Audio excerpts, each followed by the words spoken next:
이제 이보 전진을 위한 일보 후퇴도 되게 많이 필요하거든요. 그러니까 지금 중앙은행에서 얘기하고 있는 긴축에 대한 얘기, 금리 인상에 대한 얘기는요, 어떻게 보면 긴축이라기보다는 너무 과열되고 있는 것을 살짝 눌러주면서 완화적인 통화 정책을 길게 가져가기 위한 포석이 아닌가, 이제 그렇게 해석을 합니다.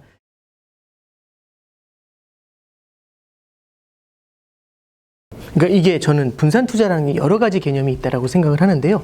그러니까 지금의 모습을 바라보면서 하는 분산 투자가 있는데, 지금을 바라봤을 때는 주식하고 채권을 분산하는 방법이 있죠. 그러니까 안전자산과 위험자산으로의 분산이라는 건데, 이건 이제 지금의 모습만을 바라봤을 때고, 시점 분산이라는 것도 볼 수가 있어요.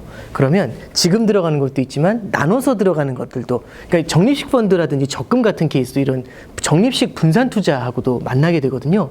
그래서 저는 시점 분산이라는 개념을 가져오게 되면은 젊은 분들 같은 경우는 작은 금액이지만 쌓아간다라는 개념으로 가는 게 되게 필요하다고 봐요. 그럼 이제 이런 분들 같은 경우도 분산이 필요한 건, 근데 전부 다 이제 주식 종목으로만 주식 종목으로만 계속 쌓았을 때 해당 종목이 크게 흔들리는 일이 벌어질 수 있죠. 이렇게 됐을 때는 쌓았다가 힘이 쭉 빠지는 그런 일이 벌어질 수 있습니다. 그래서 저는 생각하는 게, 예를 들어서 달마다 50만 원을 모은다고 할 때도 30만 원만큼은 펀드 같은 그 위험 자산에 좀 투자를 하고 20만 원만큼은 이렇게 이제 안전 자산인 적금 같은 걸로 쌓는 거죠. 여기서 바로 나오는 반론이 뭐냐면, 적금 같은 거는 금리가 너무 낮지 않냐, 연 1%밖에 안 되는데 이게 무슨 의미가 있냐, 이 질문을 하실 수 있는데, 저는 그 질문은 옛날부터 들었던 것 같아요. 2%대나 3%대나 적금이 사실 게임을 바꿔주진 않거든요. 근데 적금 같은 것에 가장 큰 의미를 두는 거는 저는 쌓을 수 있다는 게 보다 큰 것 같아요. 그래서 금리를 생각해서 이자가 얼마 받을 것이다 이 생각하면 답이 안 나오기 때문에, 그것보다는 종잣돈을 쌓는다라고 생각을 해서 무언가 제대로 된 주식 채권에 대한 분산 투자를 위해서는 일정 금액이 필요하잖아요. 그 금액이 되기 위해서 쌓아가는 과정이고, 그 쌓아가는 과정을 우리는 시점의 분산이다라고 볼 수 있고, 그 시점의 분산도 마찬가지로 안전자산과 위험자산으로 큰 틀에서 러프하게 분산 투자를 가져가는 게 맞지 않나, 이제 그렇게 봅니다. 저는 이제 그 생각은 들어요. 사람마다 자신의 시드머니가 조금씩은 다를 수가 있고, 내가 바라는 그 지향점이라는 게 있을 수 있잖아요. 이게 이제 재무설계 관점에서는 목적 자금이라는 말이 될 수도 있는데, 예를 들어서 그게 학자금이 될 수도 있고, 그게 결혼 자금이 될 수도 있고, 아니면 전세 자금 마련이 될 수도 있고, 주택 마련이 될 수도 있어요. 그러면 각각에 따라서 필요한 자금의 크기는 달라질 수 있죠. 근데 바로 눈앞에 있는 저의 재무 목표를 달성하기 위해 가지고 그게 하나의 종잣돈이 되는 거지 않습니까? 그 타겟을 잡아놓고서 꾸준히 모아나가는데, 모아나갈 때 예를 들어서 안전자산만 가지고 적금만 가져가면은 답이 안 보인다, 너무 오래 걸린다, 이런 생각이 드는데, 위험자산을 같이 가져갈 때는 예를 들어 작년과 같은 큰 상승장을 만나지 않습니까? 그럼 이게 바다에서 보면 이게 그냥 그 배가 가다가 뒤에서 쫙쫙 밀어주는 느낌이 나요. 이럴 때 이제 힘이 날 수 있거든요. 저는 그래서 무언가 미래의 투자를 위해서 필요한 그 시드머니를 마련하는, 쌓아가는 과정을 시점 분산 관점에서 좀 접근하는 게 필요하다, 이렇게 봅니다. 세상을 보는 관점의 문제라고 생각을 하는데요. 제가 이제 은행에 2003년에 들어갔거든요. 근데 2003년, 4년에는 어떤 얘기가 제일 많이 유행을 했냐면, 우리나라도 일본과 같은 버블 붕괴를 겪을 것이다. 우리는 일본과 같이 될 수밖에 없는 운명이다. 이제 이런 얘기들이 되게 많았어요. 부동산 가격은 무너질 것이고 장기 침체에서 벗어나지 못한다. 이런 얘기들을 했었는데요. 가장 큰 이유는 뭐냐면, 일본이 부동산 버블을 겪었기 때문에 우리도 비슷한 과정을 갈 수밖에 없어. 이게 이제 대표적인 논리였었죠. 근데 저는 좀 이렇게도 생각할 수 있지 않나 싶어요. 사람의 생각이 관점인 건데, 일본이 그런 과정을 겪었기 때문에 그렇게 안 가려고 다르게 움직일 수도 있지 않을까, 이런 거죠. 그래서 저는 관점이 나눠질 수 있다라고 생각을 합니다. 대공황이 과거에 이제 버블 이후에 대공황이 찾아왔었기 때문에 이번에도 대공황이 찾아올 거야, 이렇게 가져갈 수도 있지만, 과거에 대공황을 겪어봤잖아요. 그러면 무엇이 문제였는지를 느끼고 있지 않습니까? 예를 들어 문제가 생기더라도 그럼 대공황처럼 가지 않도록 별다른 이제 수를 좀 이렇게 강구를 할 수가 있겠죠. 그래서 낙관론의 관점에서 조금 바라보는 거는, 과거에 있었던 문제점들 있죠. 역사 속에서 과거에 있었던 문제점들, 그런 것들에 대해서 인식을 하고 있다는 것, 이게 제일 큰 것 같고, 그걸 인식하고 있기 때문에 무언가 국제사회에서의 대응이 나타날 수 있다는 것, 이게 가장 큰 핵심 포인트인 것 같아요. 그래서 제가 이제 낙관론이라고 말씀드린 이유는, 아무런 문제가 없다라는 얘기가 아니라 문제가 중간중간 생겨날 겁니다. 자산 버블에 대한 대한 문제도 분명히 생겨날 수 있는데 이런 문제가 생길 때마다 중간중간 새로운 솔루션들이 뭐가 문제인지는 분명히 알고 있으니까요. 그걸 가만히 놔뒀을 때는 굉장히 큰일이 난다는 걸 알고 있기 때문에 그걸 보완하는 안들이 많이 나올 것 같아요. 그래서 저는 이제 그 역사라는 걸 공부를 할 때 저는 역사를 시험 보기 위해서 공부한다고 생각을 하지 않고요. 그런 것들을 보면서 미래를 대비하기 위해서 준비한다고 생각합니다. 그래서 낙관론의 관점에서 이제 바라보는 이유는 그런 점에서 볼 수 있을 것 같습니다. 이게 그 말씀하신 게 맞는 게 글로벌 금융위기 이후에도 무언가 위기가 생길 때마다 이런 거죠. 다 주저앉을 때까지 완전히 누워버린 다음에 끌어올리려고 하면 너무 비용이 많이 든다는 거죠. 그래서 눕기 직전이라도 어떻게 해서든지 끌어올려야 된다는 생각을 하니까 이런 데 대한 노력이 굉장히 많이 들어간다. 그러다 보니까 이번에 코로나 같은 경우도 이례적인 수를 쓰고 있지 않습니까? 다들 문제가 있다고 생각을 해도 결국에는 이런 정책을 쓰는 게 부작용도 있겠지만 장점이 더 많다라는 걸 인식하고 있기 때문이다. 이제 그렇게 봅니다.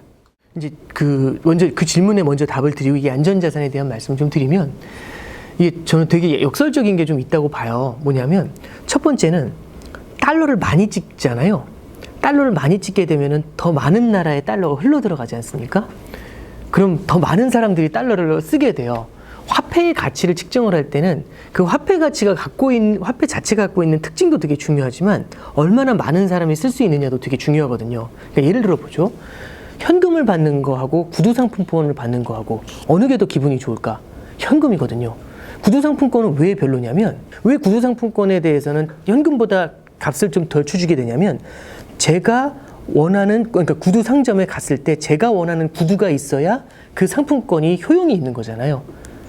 그러니까 우리가 이제 예를 들어서 해외에 나갔을 때 달러를 모두 받아주니까 달러에 대한 가치는 되게 높게 생각하지만 필리핀 페소라든지 아니면 이제 뭐 예를 들어 아프리카에 있는 국가들의 통화 이런 걸 받았을 때 사실 우리나라에서 은행에 가서 환전하는 거 말고는 쓸 수가 없는 경우들이 많이 생길 수 있잖아요.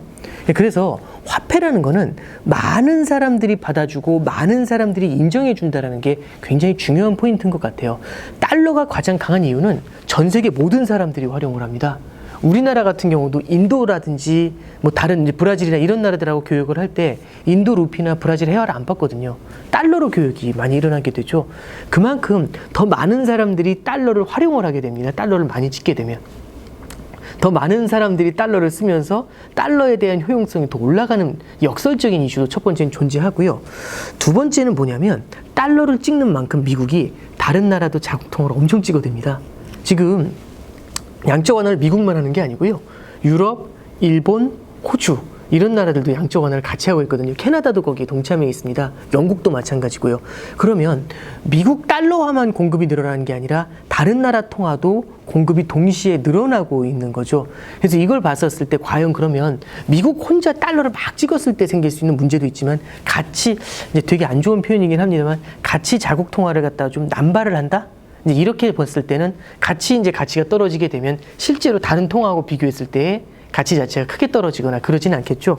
그리고 이제 마지막으로 하나만 더 좀 말씀을 드리면 달러가 이제 안전자산이다라고 이제 보는데 달러가 안전자산이 가장 큰 이유는 많은 사람들이 달러를 쓴다는 얘기는 달러로 돈을 빌려왔다는 얘기예요. 그러면 어떤 문제가 생기냐면 너도 나도 달러 대출이 있는 거죠. 평소에는 아무 문제가 없어요. 근데 문제가 생깁니다. 그러면 달러 대출을 해준 금융기관에서 대출을 갚으라고 하거든요. 이상해지면 이제 어려워지면은 이제 은행도 떼일 것 같으니까 갚으라고 하겠죠. 그럼 제가 달러 빚을 갚아야 되는데 모두가 달러를 받아온 다음에 달러를 팔고 내 나라 돈으로 환전을 한 다음에 자산에 투자한 거죠. 근데 갚으라고 하니까 자산을 팔고 내 나라 돈을 받은 다음에 내 나라 돈을 팔고 달러를 사서 갚아야 되잖아요. 근데 저 같은 사람이 한두 명이 아니라 모두가 다 달러를 살려고 하는 겁니다. 그럼 달러 가치가 팍 튀어오르는 일이 벌어지거든요. 그래서 위기의 상황이 찾아왔을 때 달러가 품귀 현상을 빚는다. 달러 가치가 튄다. 가장 큰 이유가 이제 이런데 달러가 널리 퍼져 있기 때문에 그렇습니다. 그래서 달러가 위기의 순간에 가치가 팍 튀어오른다. 그래서 안전자산이다. 여기에는 동의를 하고요.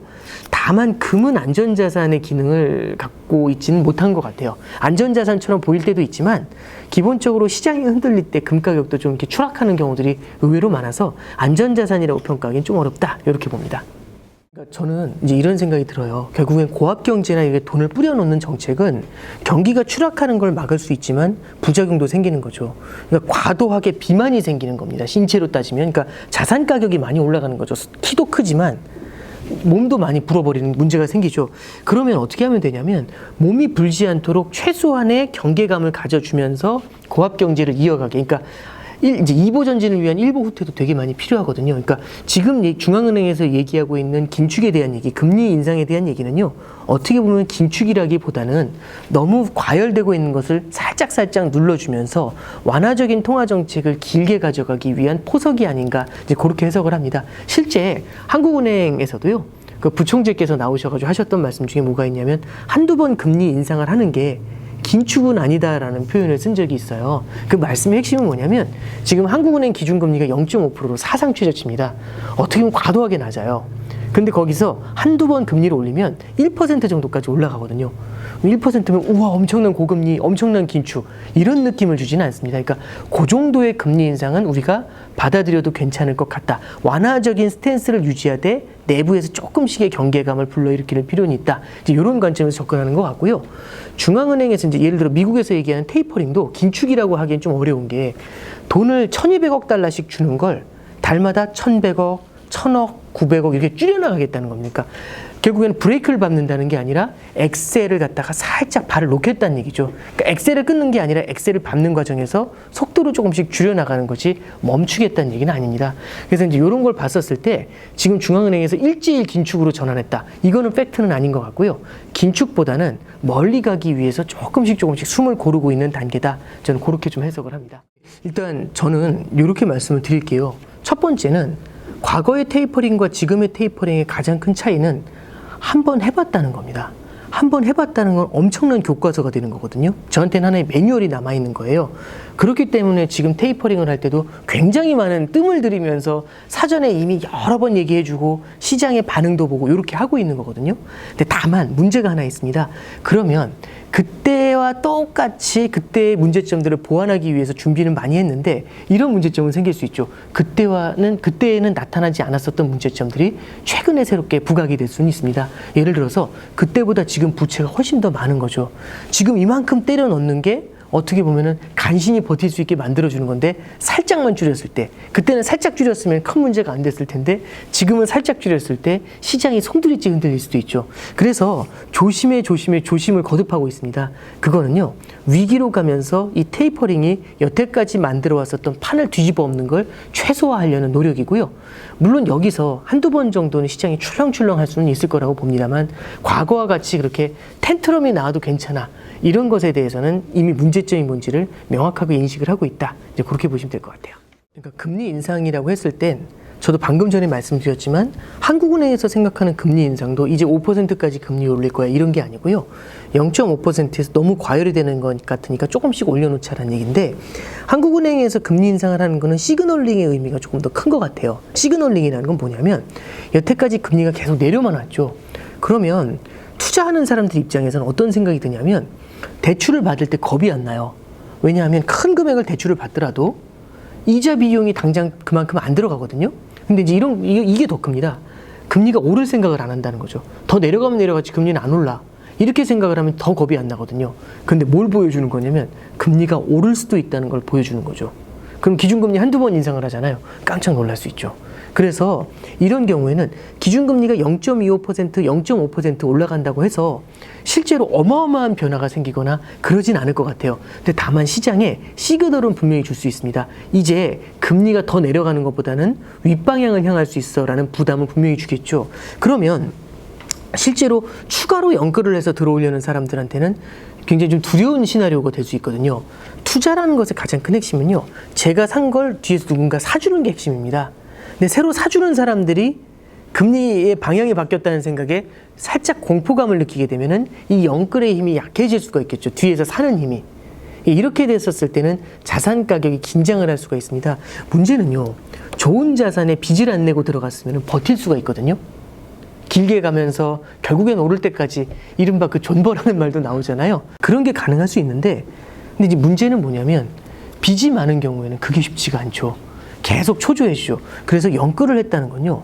포지션에서 제 게임을 할 때 좀 불리한 위치를 갖고 가는 게임이라고 볼 수 있습니다. 굉장히 심리적으로 초조해지고 어려워질 수 있고 굉장히 우량한 자산인데 안 좋을 때 던져버리는 그런 잘못된 판단을 할 수도 있죠. 그래서 이런 상황에서는 영끌이라는 거는 굉장히 좀 조심해서 하시는 게 필요하다라는 생각이 좀 듭니다. 특히 초보 투자자분들 같은 경우는. 네.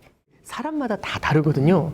그래서 이제 그분이 이제 리스크 톨러런스라는 표현이 있어요. 그러니까 얼마나 많이 위험을 감내할 수가 있느냐가 되게 핵심인 건데, 예를 들어서 투자 경험이 많으시고 실제로 주식 투자 좀 많이 해보시고 이런 분들은 사실은 주식시장이 좀 하락을 하더라도 크게 긴장하지 않으시는 경우도 의외로 많이 봐요.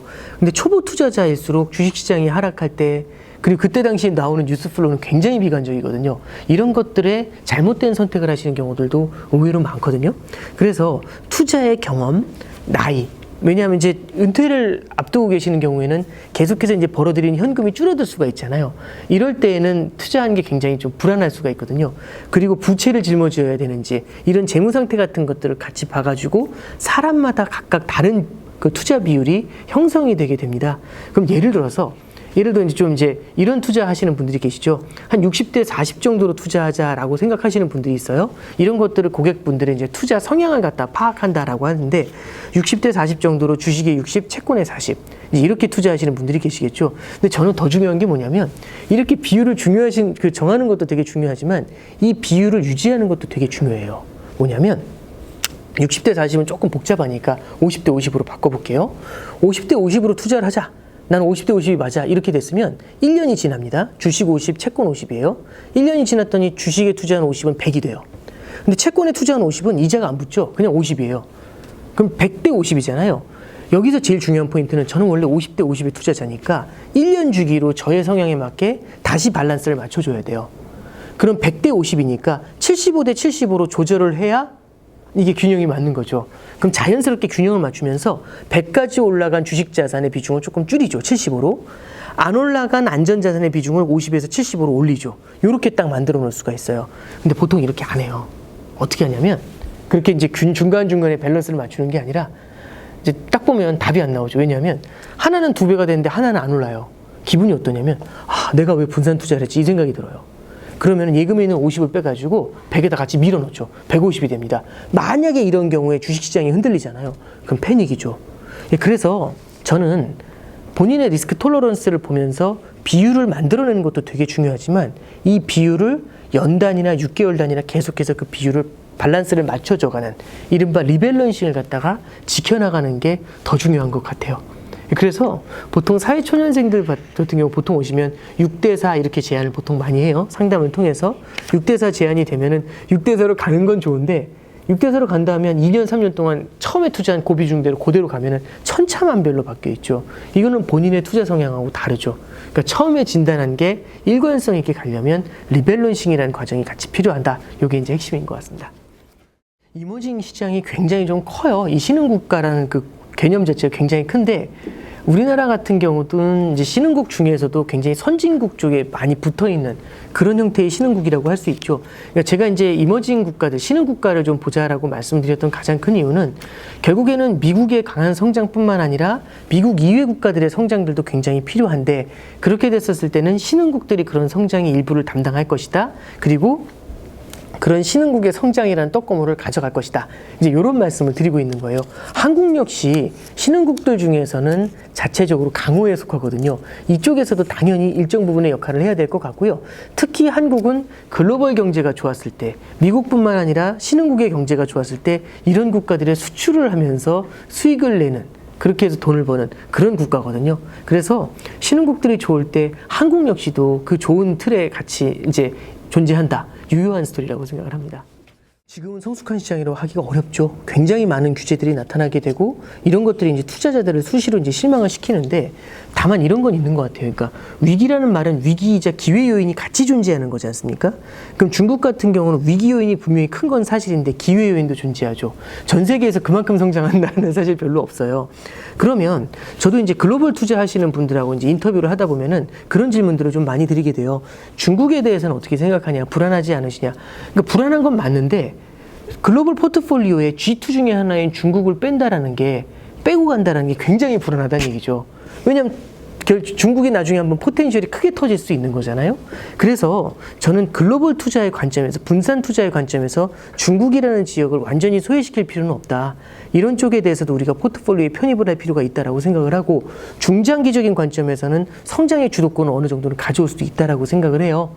그러면 성장의 주도를 할 수 있는 그런 국가에 대한 투자 비중을 내 포트폴리오의 일부 가져가는 거, 이거는 여전히 유효한 스토리라고 생각을 하고요. 다만 중국이 너무 좋으니까 이렇게 변동성 높은 시장인데 여기에 막 몰빵을 한다든지 이런 것에 대해서는 분명히 좀 경계감을 좀 말씀드릴 수 있습니다. 암호화폐에 대해서 물론 전문가는 아닌데 이 암호화폐에 대해서 물어보시는 분들도 많으시고, 저 역시 이게 어떤 형태의 자산인가에 대한 궁금증도 좀 생겨서 실제로 한번 리서치를 좀 해보려고 한 적은 있어요. 근데 물론 뭐 제가 인터뷰를 할 정도의 그 정도 능력은 아니고, 책에 보시면 이제 오태민 씨라는 분이 제 생각에는 그 암호화폐에 대해서 얘기를 할 때 뭐 어디서 사서 얼마에 사서 얼마에 팔아 이런 스타일이 아니라 이 암호화폐의 본질을 갖다가 실물 화폐하고 이제 실제 화폐하고 많이 연관을 시켜서 이제 합리적으로 좀 설명을 하시는 분인 것 같아요. 그래서 저도 만약에 보신다면, 암호화폐에 관심을 가지신다면 저런 책을 한번 접근해 보셔라, 이제 이런 관점에서 좀 말씀을 드리고 싶었던 거고요. 저는 이렇게 생각을 합니다. 그러니까 암호화폐가 뭐 얼마나 좋을지까지는 잘 모르겠어요. 근데 얘네가 자산으로서 인정받아가고 있는 그 지난한 길이 있는데, 자산으로서 인정받아가고 있는 그런 과정에 있다라고 좀 생각을 하고요. 그러면 인정을 받는 과정에서 뉴스 하나에 튀고 줄어들고 이런 일이 벌어지게 돼요. 이런 자산은요, 포트폴리오의 일부가 들어가더라도요, 초보 투자자들 같은 경우 굉장히 불안할 수가 있습니다. 그래서 저는 이제 저는 비트코인 같은 경우는 사람마다의 성향이 되게 중요한 것 같아요. 리스크 감내력이 굉장히 높으신 분들, 그리고 투자를 많이 해보신 분들, 이런 분들이 주식 이외의 자산에서 주식하고 조금 다른 움직임을 가져가는 자산을 분산 투자의 일환으로서 가져가겠다, 일부 가져가겠다, 이러면 암호화폐에 대해서 고민을 해보실 수는 있는데, 초보 투자자분들이 암호화폐의 비중을 높게 가져가시면서 투자를 한다, 이거는 조금 아닌 것 같습니다. 네. 내 돈이 들어가 있으면 전혀 다른 느낌을 줘요. 청룡열차 돌아가는 거 멀리서 보면 괜찮지만 제가 타면 어지럽잖아요. 예, 굉장히 비슷한 비율이 될 수 있습니다. 저는 이제 성장을 만들어내기 위해서 제일 중요한 건 생산성이라고 생각을 해요.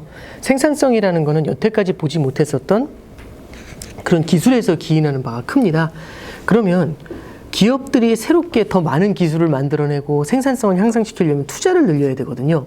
그 투자를 늘리기 위해서는 그 무엇이 필요하냐라고 할 땐 만성적인 초과 수요가 있어야 되기 때문에 고압경제라는 말씀을 드렸던 거고, 이게 단순히 미국만의 초과 수요가 아니라 전 세계적인 초과 수요가 존재해야 되기 때문에 다른 국가들하고 함께 가는 공조 역시 되게 많이 필요하다. 다른 나라하고 이제 발맞추기, 이런 것들도 이제 존재한다라고 되게 생각을 합니다.